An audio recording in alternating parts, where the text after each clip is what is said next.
வருக தூய ஆவியே, வருக எந்த நெஞ்சிலே, தருக வானின் வரங்களை, தவறும் தீமை விலகவே, வருக தூய ஆவியே, வருக எந்தன் நெஞ்சிலே, அகத்தின் ஒளியை ஏற்றவே, அன்பு கனலை மூட்டவே, அகத்தின் ஒளியை ஏற்றவே, அன்பு கனலை மூட்டவே, அறமும் ஒழுங்கும் ஓங்கவே,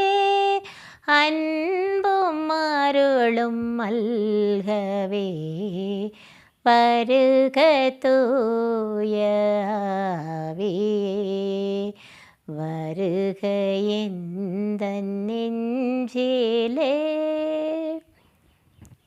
Good afternoon. How are you? Welcome to my YouTube channel Rise and Shine Nirmala. இப்போ இந்த வீடியோவில் நான் உங்கள்கிட்ட எதை பகிர்ந்து கொள்ள போகிறேன்னா, எதை பற்றி Holy Bible, Old Testament, the book of Isaiah chapter 12 verses 12 chapter 12 and verses 5 and 6. ஓகேங்களா? இப்போது இந்த 5வது வசனத்தில் என்ன நம்ம பார்க்குறோன்னு சொன்னாக்கா, இதுதான் பார்க்க போகிறோம். Sing to the Lord, for he has done excellent things. Let this be known to all the earth. ஆண்டவரை புகழ்ந்து பாடுங்கள், ஏனெனில் அவர் மாட்சியுறும் செயல்களை செய்துள்ளார், உலகனைத்தும் இதை அறிந்து கொள்வதாக. ஆண்டவரை புகழ்ந்து பாடுங்கள், ஏனெனில் அவர் மாட்சியுறும் செயல்களை செய்துள்ளார், உலகனைத்தும் இதை அறிந்து கொள்வதாக. இப்போ 6வது வசனத்தை பிறகு பார்ப்போம். இப்போ பாருங்க, அப்படின்னா கடவுளை நம்ம புகழ்ந்து பாடுறதுக்கு ஐசாயா நமக்கு அறிவுறுத்துகிறார். கடவுளை புகழ்ந்து பாடுங்கள், ஏன் அவர் மாட்சியுறும் செயல்களை செய்துள்ளார். இப்போது மாட்சியுறும் செயல்களை நம்மளுடைய தனிப்பட்ட வாழ்க்கையில் இருக்கலாம், நம்மளுடைய பர்சனல் லைஃப்பில் இருக்கலாம், இல்லாட்டி நம்ம குடும்பத்தில், நம்ம சகோதர சகோதரிகளுக்கிடையே, அல்லது நம்ம குடும்பத்திலேயே, அல்லது நம்ம பெற்றோர்களுக்காக வேண்டிய சகோதரிகளுக்காக, உறவினர்களுக்காக மகத்தான பெரிய பெரிய மனிதன் நினைத்து கூட பார்க்க முடியாத பெரும் அரும்பெருஞ்செயல்களை புரிந்திருப்பார். புரிஞ்சுக்கிட்டு இருக்காரு, இன்னும் செய்வார். அப்படிப்பட்ட தேவனுக்கு நம்ம அப்படியே ஓகே தேங்க்யூ லிஜிஸ் அப்படின்னு சொல்லிட்டு போக முடியுமா? நோ. நம்மளுடைய அந்த சந்தோஷம், நம்ம ஒரு கடவுள் பெரிய காரியங்கள் நம்ம வாழ்க்கையில் செஞ்சான்னா நம்ம ரொம்ப சந்தோஷமாக இருக்கணும், இல்லைங்களா? அப்போ என்ன பண்ணுவோம், வலது பக்கம் திரும்பி பார்ப்போம், முன்னால் பார்ப்போம், எல்லாத்துக்கிட்டையும் ஷேர் பண்ணுவோம் இல்லையா? அப்போ நம்ம கடவுள் நமக்கு பெரிய செய்த காரியங்களை நமக்கு எல்லாத்துக்கிட்டையும் பகிர்ந்து கொள்ளணும். ஸோ அதை நம்ம மறைச்சி வைக்கக்கூடாது. அதை அதனால தான் உலகம் அனைத்தும் தெரிந்து கொள்வதாக, அறிந்து கொள்வதாக. அப்படின்னா நம்ம என்ன பண்ணணும், எல்லா மக்களோடும் இதை யார், நம்ம குடும்ப அங்கத்தினராக இருக்கலாம், உறவினராக இருக்கலாம், ஃப்ரெண்ட்ஸாக இருக்கலாம், இல்லாட்டி நம்ம எங்கேயாவது பஸ்ஸில் ட்ராவல் பண்ணியிருக்கோம், ட்ரெயினில் ட்ராவல் பண்ணோம், இந்த ஃப்ளைட்டில் போயிட்டு இருக்கும்போது நம்ம வலப்பக்கம் இடப்பக்கத்தில் இறங்க நம்ம பேசுவோம் இல்லை? அப்போ நம்ம கடவுளை பற்றி சொல்லும்போது என்னென்ன கடவுள் இப்படியெல்லாம் என் வாழ்க்கையில் செய்தார்னு சொல்லும்போது கடவுளுடைய நாமம் மகிமைப்படுது, இல்லைங்களா? அவரை நம்ம we are praising the Lord Almighty God. நமக்கு அவருக்கு என்ன மகிமை, எல்லாமே கடவுளுடையது, கடவுள் நமக்கு கொடுத்து ஆசீர்வதித்திருக்கிறார் பல பல விஷயங்களை. அப்போ நமக்கு என்ன பண்ண, நன்றி உள்ளவர்களாக இருக்கணும். So we have to express our heartfelt gratitude from the core of the heart or heart of the heart. நம்முடைய உள்ளத்தின் ஆழத்திலிருந்து கடவுளுக்கு எப்போவுமே நன்றி சொல்லணும், புகழ்ந்து பாடணும். இதுதான் ஐசாயா அறிவிக்கிறார். ஓகேங்களா? இது முதல் வசனத்தில். இப்போ இந்த 2வது வசனத்தில் என்ன சொல்கிறாருன்னு சொன்னாக்கா, சீயோனில் குடியிருப்பவர்களே ஆர்ப்பரித்து அக்களியுங்கள், ஏனெனில் இஸ்ராயலின் தூயவர் உங்களுடைய சிறந்து விளங்குகின்றார் அப்படின்னு இது ஆங்கிலத்தில் சொல்லும்பொழுது shout for Joy, O inhabitants of Zion, for great is the Holy One of Israel dwells among you, dwells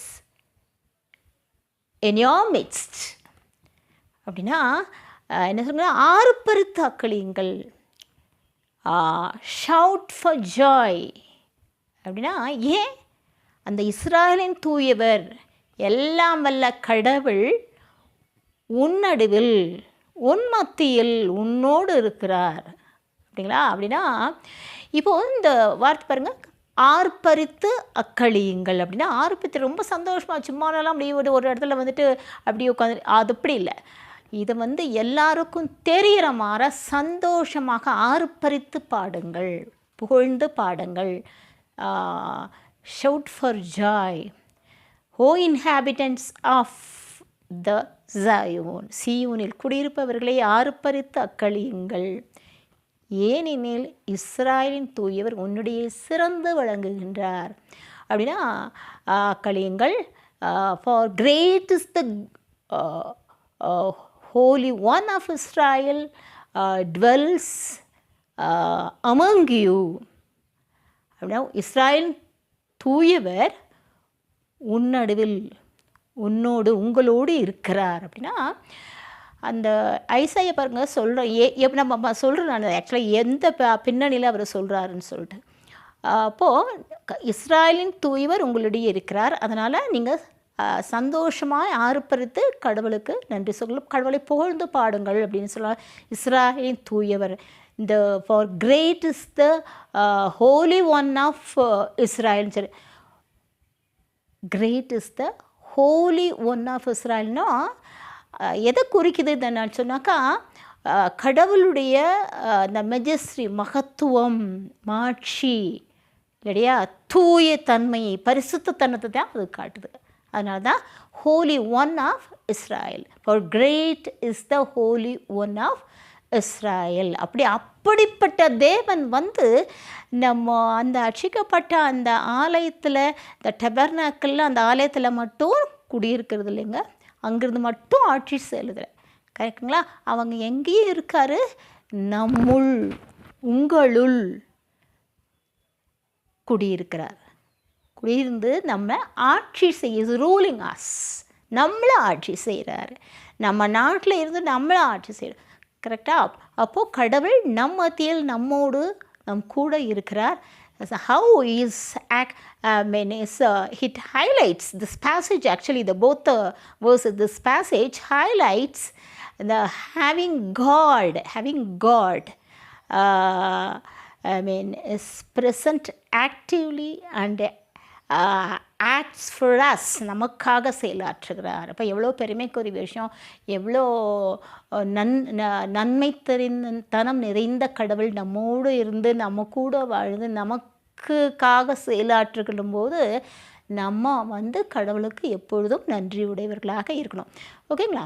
இப்போ இது எதன் பின்னன்னா, இந்த வசனத்தை 1வது வசனத்துலேருந்து பார்க்கும்போது பார்த்திங்கன்னா அவர் என்ன சொல்கிறார், அந்த பேசேஜில் எப்படி ஸ்டார்ட் ஆகுதுன்னா, ஆண்டவரே நீர் நான் உமக்கு நன்றி செலுத்துகிறேன், நீர் என் மீது சினமடைந்திருந்தீர், ஆனால் இப்பொழுது சினம் தணிந்து விட்டது. அப்படின்னா அவர் அவங்க மேலே கோபமாக இருந்திருக்காரு. என்ன அவங்க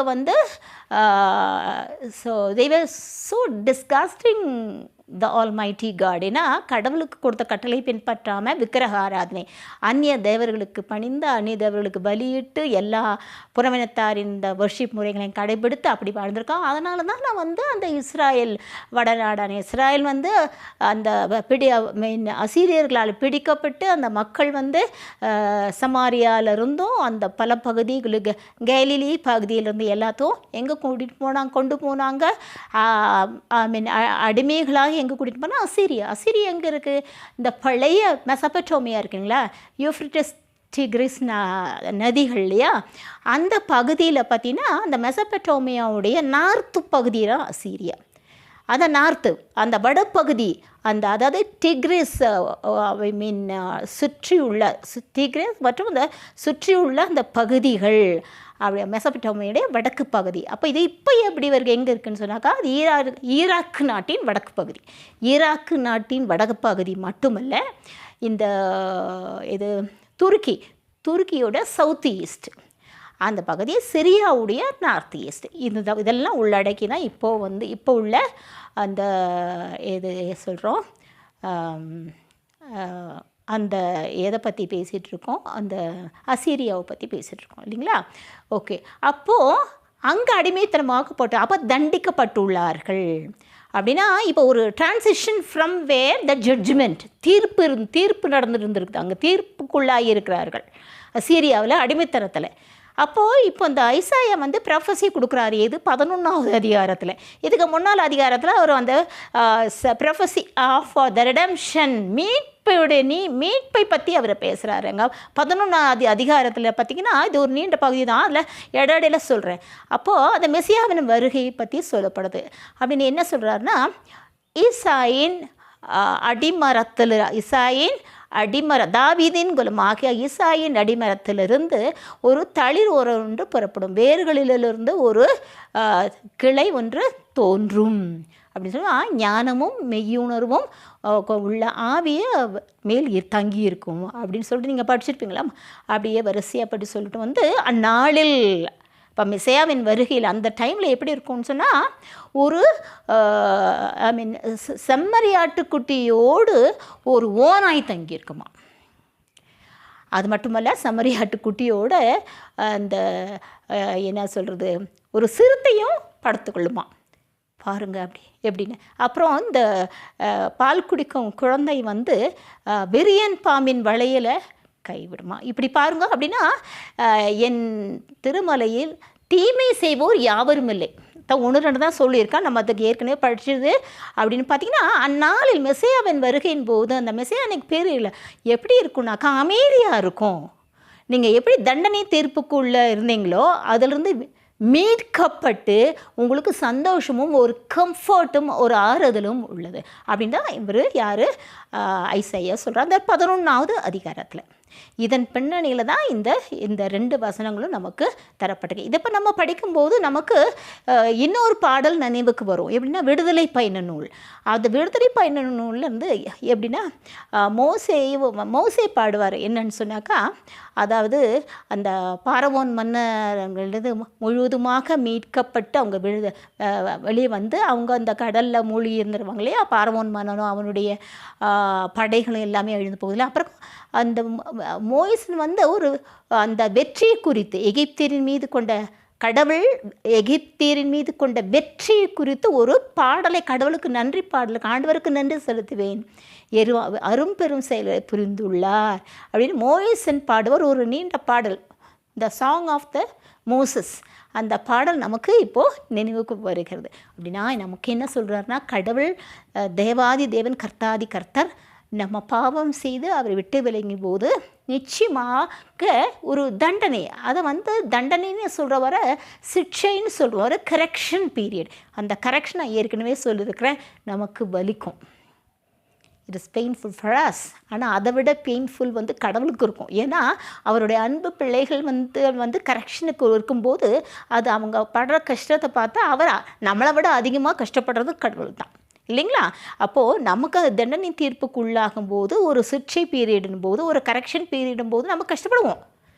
உடலாலும் உள்ளத்தால் ஆன்மாலும் கஷ்டப்படுவோம். ஆனால் அதை பார்க்குற கடவுளுக்கு நம்மளை விட அதிகமான கஷ்டம் இருக்கும். It's very painful for the Lord God when he sees how we are suffering. ஓகேங்களா. அப்போது கடவுள் அந்த ஒரு சிக்ஷை பீரியடுக்கு பிறகு ஒரு க்ளோரியஸ் பீரியட்னு சொல்லுவான்.